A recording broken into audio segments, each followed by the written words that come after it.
మీది మొత్తం 1000 అయింది, 2 లివర్లు ఎక్స్ట్రా. కుమారి ఆంటీని ఇంత పాపులర్ చేసింది ఏంటంటారు? అలా ఎప్పుడు నెగిటివ్ గా మాత్రం ట్రోల్ చేయదు ఎవరినైనా కానీ. ఏంటి నా పరిస్థితి ఆ ట్రోల్ వల్ల? మీరు ఇప్పుడు ఇంత సక్సెస్ అయ్యారు, ఇంత పేరు సంపాదించుకున్నారు, మరి మీ విజయాన్ని చూడటానికి అమ్మా నాన్న ఉన్నారా? అమ్మ చనిపోయారు అప్పుడే. ఏమేం వంటలు చేస్తారు మీరు? నాకు వంటలు రావు. ఒక విషయం చెప్పాలంటే, మీది మొత్తం 1000 అయింది, 2 లివర్లు ఎక్స్ట్రా.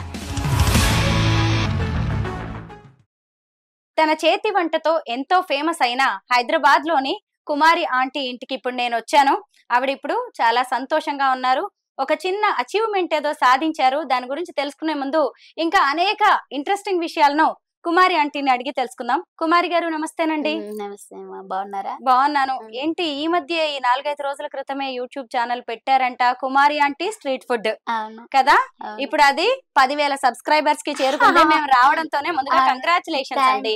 మీ కష్టానికి, మీ డెడికేషన్ కి ఇది ఒక చిన్న గుర్తింపు అని కూడా అనుకోవచ్చు. త్వరలోనే 1,00,000 సబ్స్క్రైబర్స్ కి వెళ్ళిపోతారు. అయితే ఇప్పుడు కొంతమంది ఇప్పుడు చిన్న అకేషన్ సెలబ్రేట్ చేయడానికి వచ్చారు మీ వాళ్ళందరూ. అది అయిపోయిన తర్వాత మనం ఇంటర్వ్యూలోకి వెళ్ళిపోదాం, ఓకేనా?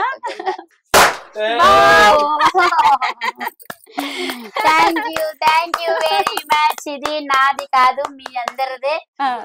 మీ అందరి ఇది వల్లే నేను ఇవాళ ఇక్కడ ఉన్నాను. సో ఇప్పుడు కూడా ఈ విజయానికి గల కారణం కూడా ఈ 10K సబ్స్క్రైబ్ రావడానికి కూడా మీ వల్లనే. సో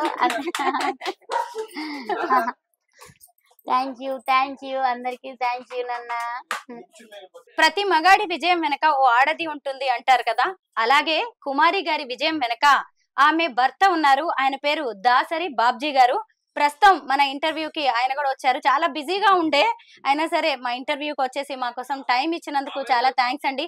అంటే మీరు అసలు ఎంత కష్టజీవి, మీరు కష్టాన్ని ఎంత నమ్ముకున్న వ్యక్తి అనడానికి ఈ రోజు ఇప్పుడు మీరు ఉన్నదే ఇప్పుడే బయటకు వెళ్ళొచ్చారు. మీరు పని అక్కడ పెట్టేసి కూరగాయలు అవన్నీ వచ్చేసి ఇలా ఇంటర్వ్యూలో కూర్చున్నారు. ఎందుకంటే మీకు మేకప్ లేని మనుషులు, మీరు కష్టాన్ని నమ్ముకున్న వ్యక్తులు మీరు. బాబ్జీ గారు ఎలా అనిపిస్తుందండి? కుమారి గారికి మరి పేరంతా వచ్చేస్తుంది, వెనక ఉన్నదంతా మీరు, ఏమనిపిస్తుంది? ఆమెకి ఒకటేది, నాకు ఒకటేది ఉండదు. మేమిద్దరం వైఫ్ అండ్ హస్బెండ్. ఏదైనా మా విజయం ఒకటే అనుకుంటాం.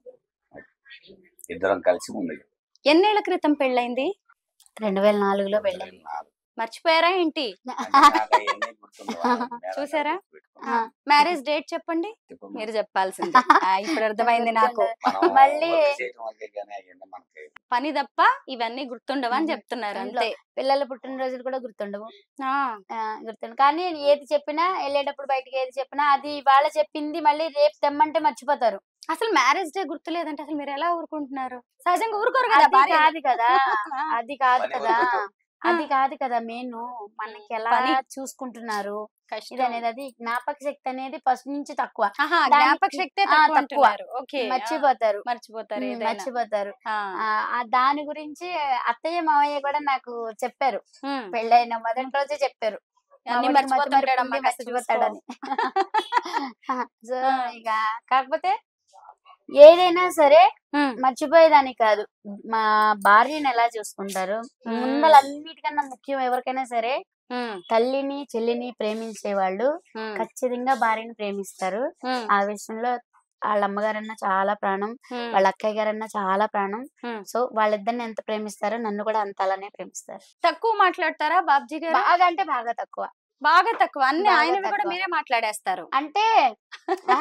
కానీ ఆయనతో మాట్లాడాలంటే ఇంట్లో ఎవరికైనా భయం. రిజర్వ్డ్ గా కామ్ గా అలా ఉంటారేమో. వర్క్ అయిపోతా ఉండాలి, అంటే పని ఎప్పటికప్పుడు గొప్పడాడతారు. వంట మీదే ఉంటది.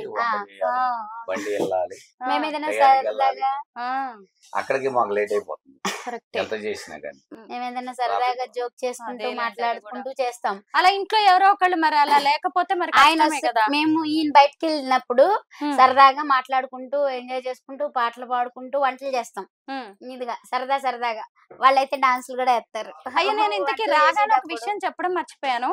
నేనేమి ఇంటర్వ్యూ కోసం అనేం కాదు వచ్చింది, జస్ట్ మీతో మాట్లాడదామని. నాకు చాలా మంచిగా అనిపించింది అనమాట మీ మాట తీరు గాని ఇవన్నీ. ఎలాగా కాసేపు మాట్లాడదాం, ఒక చిట్ చాట్ లాగా ఉండాలి, నాకు కూడా ఒక జ్ఞాపకంగా ఉండాలని నిజంగా వచ్చాను.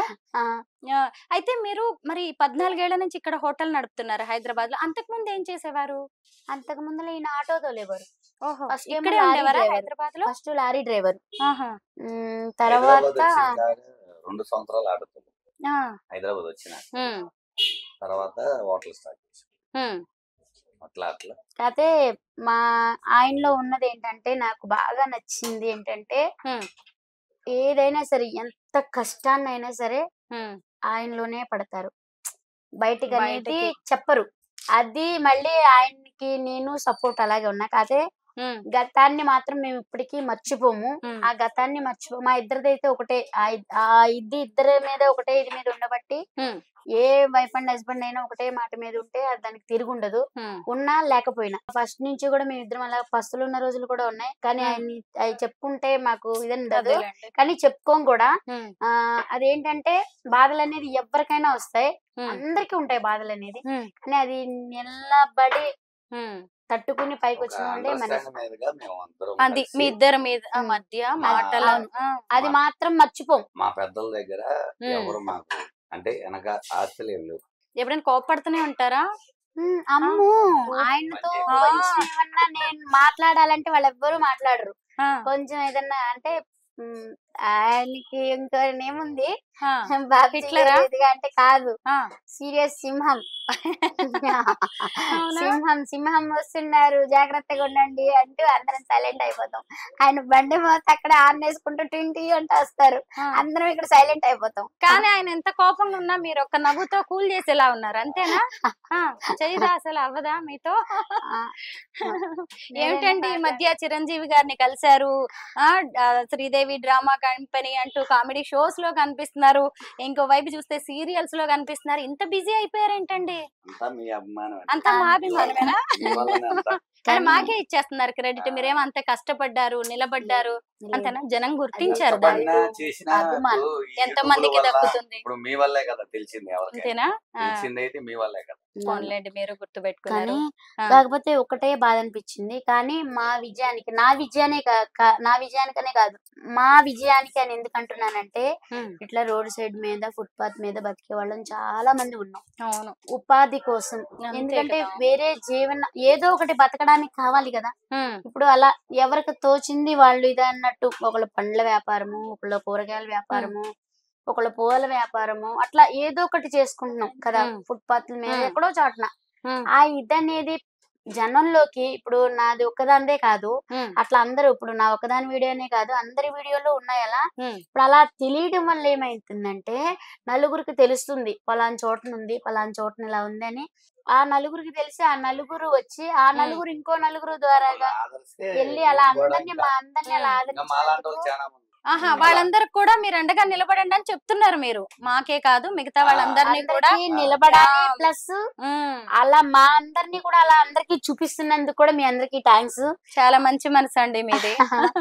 అలాగే కానీ మీలో కూడా కొంతమంది నెగిటివ్ గా చేసే వాళ్ళు ఉంటారు కదా, అందరూ ఒకేలా ఆ ఉంటారు. ట్రోల్ చేసే దాని వల్ల ఇవాళ ప్రాబ్లమ్ నాకు ఇంత దాకా వచ్చింది. ఉమ్, అది మన సీఎం గారు మంచి మనసున్న మహారాజు కాబట్టి ఉమ్, నా విషయంలో అది ఇదైంది, రిజల్ట్ వచ్చింది. ఉమ్, లేకపోతే ఏంటి నా పరిస్థితి ఆ ట్రోల్ వల్ల. ఉమ్, కానీ అలా చేయొద్దని చెప్తాను. కానీ మీ వల్ల మేమందరం బతుకుతున్నాం. కానీ మీ అందరికి థ్యాంక్స్.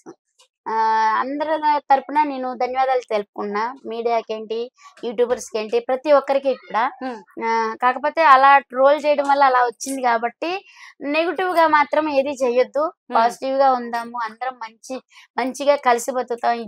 ఈ జీవితం అనేది శాశ్వతం కాదు, ఏదైనా కొన్నాళ్లే. ఆ కొన్నాళ్ళైనా ఒకరి కష్టాన్ని ఒకళ్ళు అర్థం చేసుకుని ఒకళ్ళ బాధను ఒకళ్ళు తీర్చుకుంటూ ముందుకు వెళ్తే అందరం మంచిగా బతుకుతాం. ప్లీజ్ అలా ఎప్పుడు నెగిటివ్ గా మాత్రం ట్రోల్ చేయొద్దు ఎవరినైనా కానీ. కానీ నాకు సపోర్ట్ చేసినందుకు మీ అందరికీ కూడా థ్యాంక్స్ అందరికీ కూడా.